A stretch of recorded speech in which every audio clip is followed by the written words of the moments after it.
ngu nữa bê thì thay nó mọc cổ đó chỉ nó tao chơi chơi là chơi dễ lắm tao vào số nó tao bê thì thay tao đủ nó tao cũng đã tao đặt lúa về phục vụ cho tao để cho Với sao thế mình út nên bị nó bọc của. thật trời ơi Ý ngay thì sẽ Qua đây. nó đã đốt thay Lấy nó đây. Sao thì nó tí gì thì nó đây.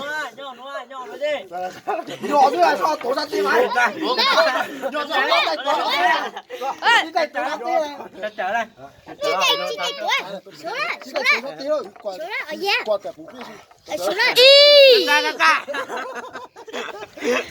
nó một tí đó cho mà Chạy thử. Nó cho bún mèo. Chạy mà bố em một. Ê. Ý. Cái mông đi. Chị làm sao?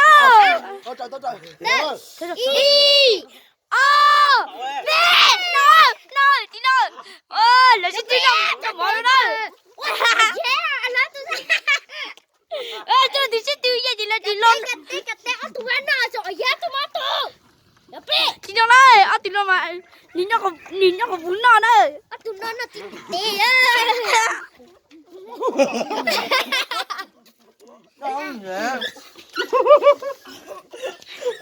Ba đừng có xin nó mày. Ba đừng có xin nó mày. Xin nó mày. Đừng có xin nó này. Đừng có xin nó.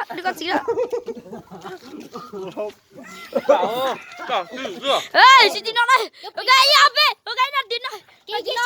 Ok, cho nó show. Nó có cái xin nó, nó tại đó nào. Cái chú mèo này. Chúng nó lấy cái. Tôi sướng là tí gì đó. Ok, tiểu ơi. Tia. Tia.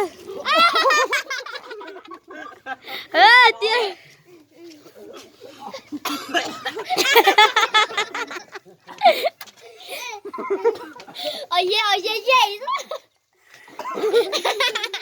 Thì phụ con tu ta cho nó cho ôi yeah chứ chứ. Cái này chịu nào. Cái ở đây nó cho này nó dày á. Cua.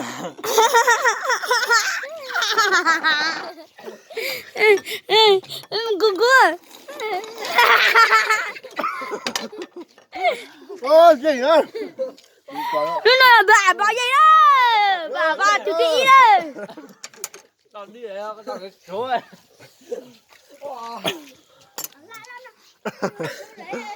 nữa à bà tự nhiên nữa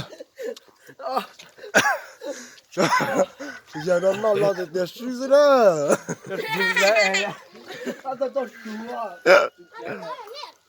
sao nó tôi cho để lúa nó xả nó tụt tay nó chỉ tụt tay lúa